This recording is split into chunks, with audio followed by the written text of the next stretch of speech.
بلخ کې د ژمي په راتلو سره ویروسي ناروغۍ ډېرې شوي دي. ځاندردي، ټوخی، ګرمه تبه د هغو ویروسي ناروغیو علامې دي چې د ژمي په راتګ سره ترې خلک ډېر رنځ وړي. د بلخ ولایت د ابو علي سینا حوزوي روغتون د داخله څانګې متخصص رنځوروال عبدالوحید یوسفي د سینه بغل ویروسي ناروغۍ په اړه داسې معلومات راکوي.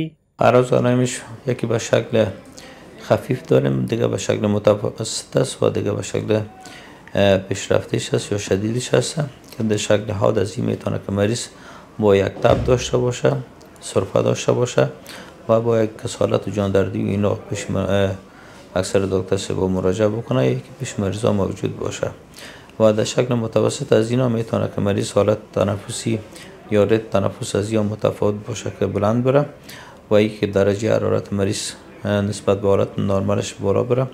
ښاغلی یوسفي زیاتوي د دغې ناروغۍ د مخنیوي لپاره لومړنۍ مرسته د ګرمو مایعاتو کارول دي. رنځوروال عبدالوحید یوسفي وایي له تېر یوه کال راهیسې ورته په سلګونه د ویروسي ناروغیو ناروغانو مراجعه کړې چې د ژمي په راتګ سره یې ګراب خورا لوړ شوی دی. از شروع سال تا فعلا در حدود 895 مریض داخل بستر شده که اینا به شکل متفاوت بوده، به شکل متوسط تا شکل شدیدش بوده. در حدود 30 الی 35 مریض ما داریم که روزانه میان سراپا اونا تداوی میشه. از جمله در حدود بسیار کمی که 5 الی 6 مریض که ایجاب بستر میکنه امراض زمینوی را داره، اونا داخل بستر میشه تا که مرض تحت کنترل قرار بگیره و تداویشون تنظیم شود بخیر دوباره دیسچارج میشن.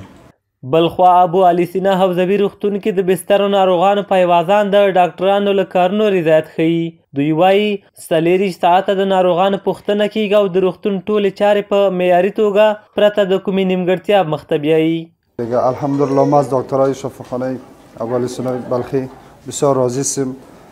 بسیار رسیدگی میکنه در مریضا، خصوصا در بخش اطفال خوب است نسبت د سالهای قبل خوب صالح. یو شی ارزو ستا د ټولو خلکو لپاره دغه کومه دوا چې دلته رایګان ورکوي په دې کې څه کمبود شته. مقصد کومه نسخه وي هغه نسخه چې موږ راوړو دلته دوی ته ورکړو، نسخه راښکتاو کړي چې بعضې کومه دوا راته ووایي چې نسته یې باندې جای نه راوړئ. نور انشاءالله هر څه منظم دي. ورته مهال د بلخ ولایت د عامې روغتیا ریاست ویان کمال خان زدران وایي ابو علي سینا روغتون د شمال زون په کچه فعالیت کوي چې په ورځني ډول پکې د سلګونه ناروغانو درملنه کیږي.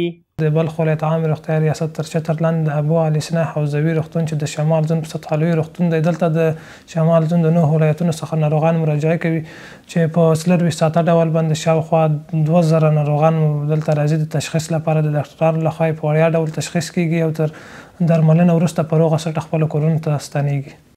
د بلخ ولایت د ابو علي سینا حوزوي روغتون 850 بستره لري چې د مجهزو وسایلو او مسلکي پرسونل پر مټ هره ورځ شاوخوا د 2000 ناروغانو د ناروغیو تشخیص او درملنه کوي.